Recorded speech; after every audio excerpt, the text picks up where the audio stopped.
Senua finds a unique courage to keep pushing forwards on her quest, no matter what. She sees the world differently to those around her and faces challenges others would avoid. When driven so strongly by one powerful purpose, she will do anything to rid the world of the darkness. This is her life's mission, and she will not stop until she fulfills her quest.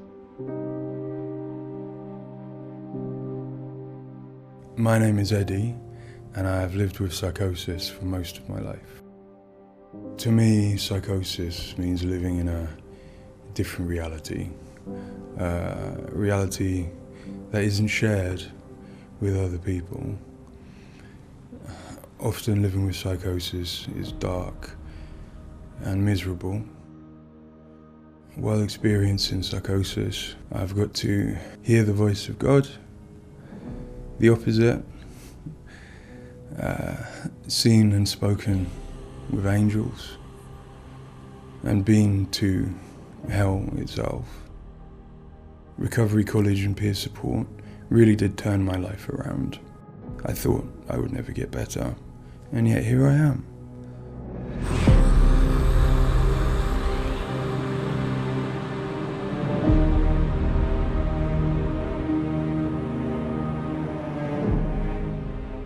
The things that Senua experiences in Hellblade are very similar to some of my own experiences.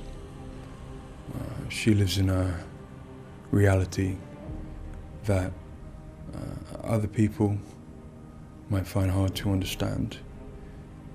She sees significance in symbols, in meeting people, in all sorts of things that are going on around her. Senua is experiencing an altered state of reality which would be very hard to understand without having experienced it yourself or playing Hellblade.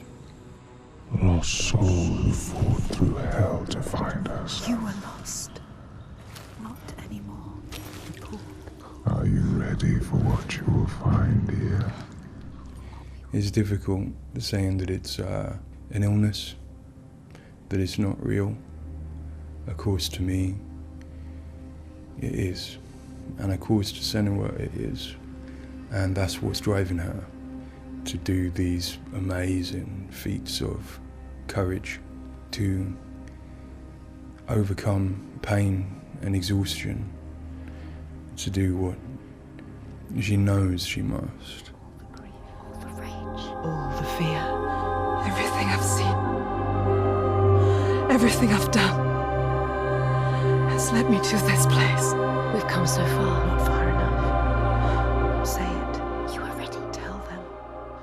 In Senua's Saga Hellblade 2, we tell the second part of the story of Senua, a Celtic warrior who, like Eddie, has experiences of psychosis, seeing the world in a unique way and existing in a reality unshared by others. At a surface level, this manifests for Senua in seeing things that others don't, hearing things that others don't, and having unique beliefs about the world. My name's Paul Fletcher. I'm a psychiatrist and a professor of neuroscience at the University of Cambridge, and I've been working with the Ninja Theory team on Hellblade and other projects for several years now. I am a clinical doctor, but have also added research and teaching to my role. And in all three areas, I'm especially interested in the human brain and how it strives to make sense of the world, which is complex and changing all the time. The lake, like a mirror. You can see the reflection. Senua, like many people, experiences psychosis.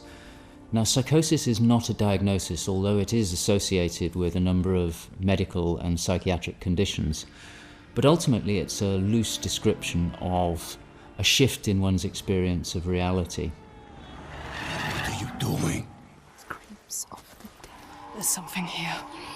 They are not. I need to find out what it is. They are. A person with psychosis might experience changes in their perceptions and their beliefs. For example, they might see or hear things that other people can't. and they might come to believe things that are quite uncharacteristic for them. For example, they might feel that somebody, perhaps somebody even very close to them, is intent on trying to harm them. Now, it's very important to remember that this is not just a vague feeling or an imagination. To the person, it feels like their reality, just as everything around me feels like my reality to me.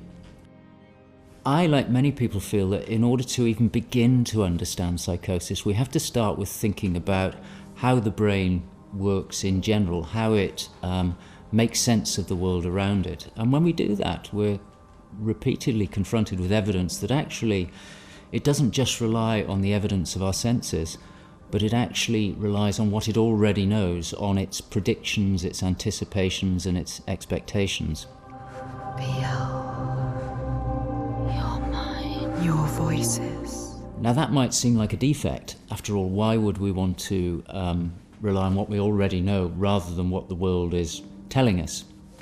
But if we did act simply as passive receivers, we would be completely swamped. We'd be like a newborn infant trying to make sense of the colours and shapes without any way of having a framework to try and understand those colours and shapes. Our senses are bombarded with information from the world that's rapid, it's intensive, it is noisy, ambiguous, unreliable. And if we were to try and make sense of that without imposing patterns and expectations, then it would be like trying to assemble a multi-dimensional jigsaw without knowing what the picture was on the box. Many of us think that the brain ultimately is an organ that makes predictions. It craves patterns and associations in order to make sense of the world. And without that, we are confronted with a feeling of uncertainty, of anxiety, of distress, even of fear. They're calling. Something is drawing near. Where do these predictions come from? Many of them are actually embedded in the structure of our brain, probably wired there by evolution. Many of them come from our earliest experiences as babies, trying to make sense of this new world that we're born into. Many come from our early childhood experiences, from what we learn from others and how we interact with others, from our parents, our teachers, our friends.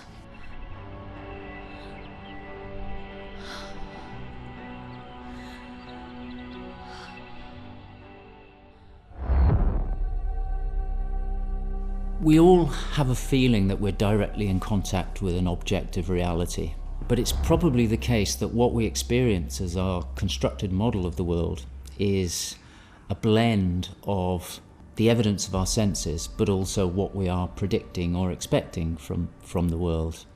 So this blend exists in a very fine and delicate balance, and the weighting of that balance probably varies a great deal across different individuals. But crucially, this balance is what determines how we experience and interpret and act upon the world. And some of them are embedded in shared experiences with others, our society, our culture, our arts, even our religions and our mythologies. So for the most part, this works very well for us and enables us to make sense of the world, but it's also, being a delicate balance, it can be shifted, and it's very easy, even under the most normal day-to-day circumstances, to deviate from objective reality. A good example of this is the hollow mask illusion. All of us are familiar with a mask. We know that it depicts a face and that the inside is hollow. But when we see the mask rotating round and we see the hollow side, there is a deeper prediction, probably embedded in our brain, that facial features tend not to be hollow, that they stick out. And this deeper prediction can override our knowledge that the mask is hollow and make us actually perceive the face as sticking out at us. Despite what we know, the deeper predictions will override this. So for me and many in my field, perceptual illusions like this, which are very common, are really interesting because they tell us something fundamentally about how the brain is making sense of reality using its predictions. But more than that, for me, it's very interesting because it begins to give us a sense of how psychosis might begin to emerge. Psychosis is this experience of an altered internal construction of one's reality. And it seems feasible that this is dependent upon this balance I've talked about between predictions and evidence. And it is probably the case that some people tend to weight their predictions more heavily. This, in many circumstances, is advantageous because it means that they can discern patterns and associations that perhaps other people can't. But if that balance was shifted further by different circumstances, then it may well be that they begin to construct a reality that doesn't accord with the world around them. What might cause that shift? Well, a number of things. It could be caused by stress, sleep deprivation. It could be caused by illness, neurochemical disturbances. It's also the case that our experience will change how we predict things. So a very profound experience, for example, of trauma, could powerfully change the way in which we make predictions about the world and shift us from this delicate balance into a state of psychosis. In the case of Senua, we know that from an early age she was able to discern patterns and associations that perhaps other people couldn't. And on top of that, her childhood and adolescence had a number of traumas in it. Her father was abusive and he accused her of being the cause of evil and darkness. Her mother, who had the same capabilities as she did, was actually sacrificed for the same reason. And in addition, her village was attacked by Vikings and her lover was brutally killed. And it's possible that all of these traumas would act on her natural tendencies to topple her into this psychotic experience that is depicted in Hellblade. With every defeat, the dark rot will grow and soon it will take her soul.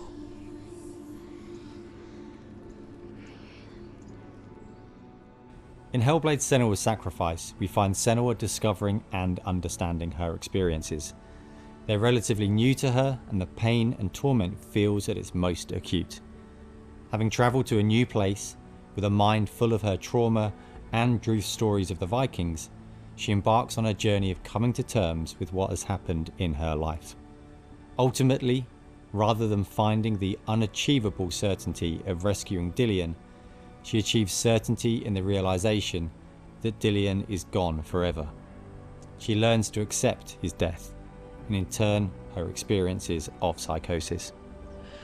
Even in darkness, the wonder and the beauty of this world never leaves us. It is always there, waiting to... In Senua's Saga, we find Senua at a different place on her physical and mental journey. Empowered with the sense that she has overcome her own darkness, she's now compelled to follow a new quest, to save her people from that same darkness. You smell their fear. He's here. Death is coming. Look at the bones. Death is coming. Look at the bones. That's going to be you. That's going to be everyone. In Sacrifice, Senua's psychosis is acute and all-consuming. She is preoccupied and absorbed by her experiences. To some extent, she is enveloped and enslaved by the darkness. She cannot ignore her voices and visions. She's totally committed to the quest within her altered reality. In Saga, there has been some resolution to this. There's no miracle recovery. She still experiences the voices and visions. She still has a changed reality.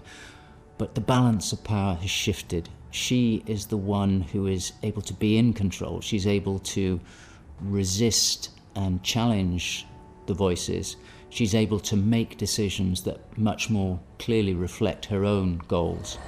They see through your lies, and I will show them how to see as I do. I will not appease your gods. I will destroy them. And in addition, in Saga, She is able to encompass the reality of others. She sees them for the constructions that they are, and she is able to interact with them. And I think that's a very powerful change and a very important area to explore. They have lost everything. In Saga, we've had the opportunity to explore the next phase of Senua's mental health journey.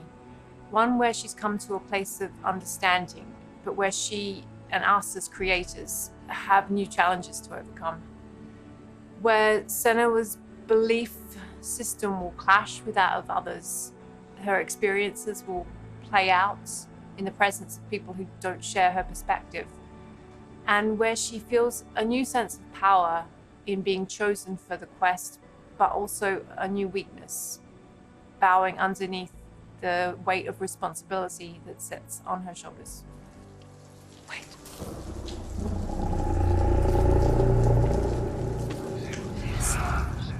In Saga, we have once again utilized binaural audio to bring Senua's voices to life. Her furies still travel with her, but their tone has changed this time. She continues to be haunted by her father, and she starts to feel the audio presence of Icelandic myth infecting her mind. That scream, that voice. Something dark, Senua. You need to go up there. Don't let them see you coming. You need to find out. Don't let the monsters find you. You can do this, Senua. To hear the world as Senua does, we spend time with people with lived experiences of psychosis, and also with Paul Fletcher. This made a strong basis of what it is to hear voices, what they say, how they sound, how they change or react to external stimulus. And this paired with all we learned from the first game, Hellblade: Senua's Sacrifice, led us to create Senua's own sonic version of reality. To me, it's a privilege to sit in a room to play our game, and as we progress, hear their comments, thoughts and suggestions. Each one provides a different perspective, and I find especially inspiring and humbling to hear from Eddie his own experiences. Especially, I find he has a way of putting very complex emotions, situations, in a very simple yet poetic way, and it's really inspiring for me when I'm thinking in Senua's journey. We use binaural audio to bring 3D space in the headphones. This allows to experience the voice hearing and other sounds with a physical sense.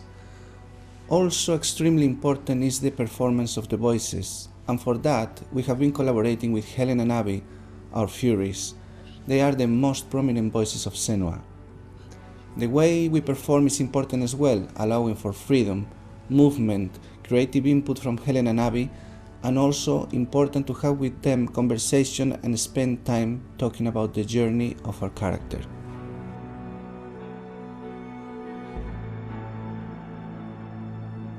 There is a lot of time gone into experimentation, so every sound in the game is connected in some way with the emotion that Senua is experiencing as she travels through Iceland, from the sounds of the nature to some of the musical moments.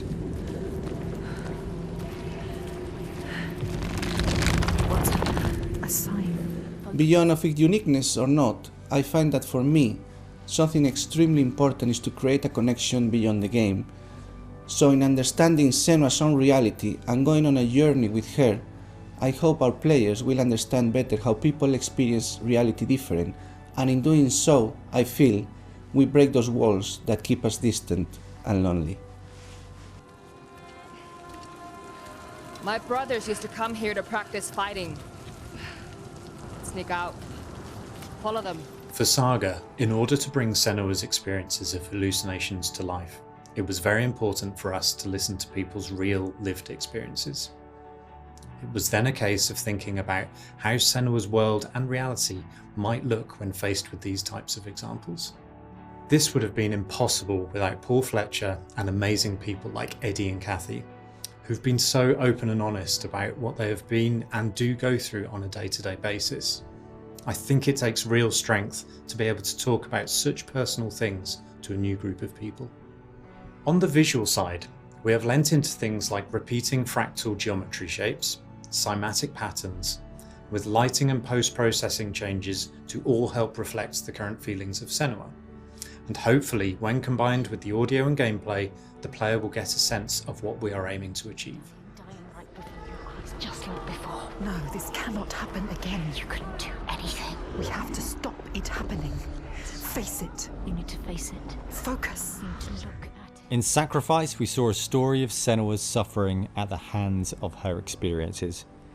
In Saga, we're telling a more nuanced story of the next step on her journey. One where she has found a greater balance, but where her experiences are just as strong. Where rather than being a victim to her experiences of psychosis, she is driven by them on a path that only she sees. Bringing sin with you. The gods cannot be killed. One thing that I find very exciting in Saga is that there's an attempt to explore something that is really neglected in my field, which is the experience of a dual reality that some people have. People who have had Senua's types of experience have spoken to me about this feeling that they have their own reality, but they also recognize the reality that others experience, and it can be very confusing, it can be disorientating. And it's exciting to me that the game contains an explicit attempt to portray this experience of dual realities, and I think it'll be very interesting to see how people respond to that. It's amazing what has been done and what's been portrayed. I think it's really difficult to turn words into what other people might be seeing, but I think I'm always blown away by what Ninja Theory come up with for their games, and I'm really stunned at the quality of, you know, the things that she sees and the sounds of the voices that she has. I think they're pretty realistic. She's getting closer. Yes, she can feel it. I hope that the game will help people who maybe don't understand psychosis or don't know very much about it to start with. I think by experiencing some of what they will do in the game, I think it brings to life a little bit of what it's like to have psychosis, and I think hopefully people will learn from it. Now I'm working as a peer support worker, and what that means is that in my case, in the job that I have in my role, it means that I go to see my people, to see my peers. We talk about how things have been. The way that Hellblade has captured the experience of psychosis is nothing like I've ever seen before in terms of its realism, in terms of its fairness to people like me.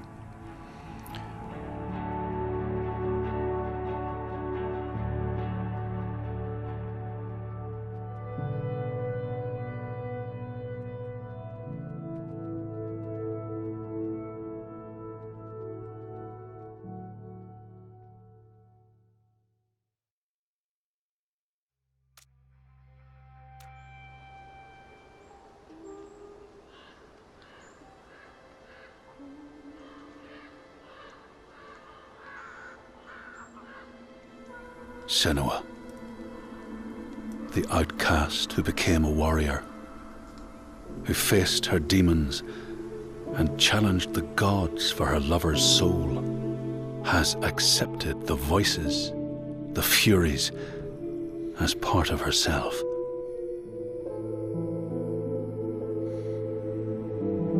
Just like her mother Galena, she was not like other people. She saw and heard the world differently. Her father Zinbel told her she was evil, tainted by the sin of her mother. Tormented and afraid, she retreated from the world. Until love broke through like the rays of a new dawn. In Dillion's acceptance, she could live again. He gave light to her mind and freed a warrior from her body. But the voice of her father stayed with her, reminding her of her curse. And when the plague came to her land, the people blamed Senua. she took her darkness with her, banishing herself to the wilds. So she was not there when the Northmen massacred her people and sacrificed Dilian to the god of hell. Senua's torment was so deep that the world around her fell away. She took the head of her beloved, the vessel of his soul, and vowed to go to hell herself to save him. Through mist-shrouded horrors, she fought to find the secret path that would lead her to the very gates of hell. But the way was marked by fire and illusion. Senua had to fight the gods that guarded these paths and stave off the rot which threatened to consume her mind and end her life. Only conquest could open the gates. Only blood would bring her face to face with Hela, face to face with defeat.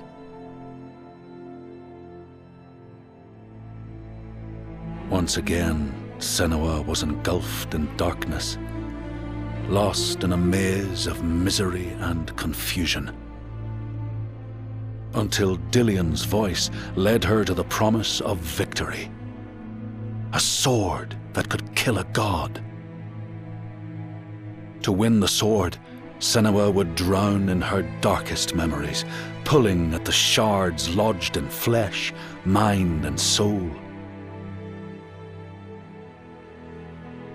She pressed deeper into the underworld, resisting its grasping hands and deafening cries, until she found her prize before the guardian of Hell's gates.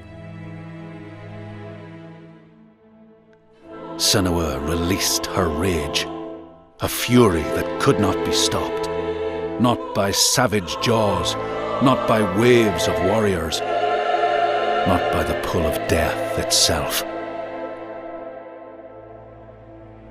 In defeat and desperation, Senua begged for her beloved's release.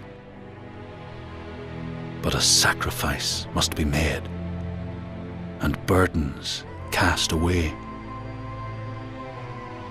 Senua's fate was never in the hands of the gods, but in her own.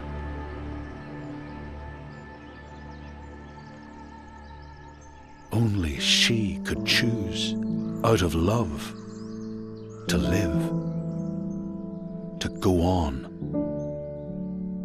and to take us with her.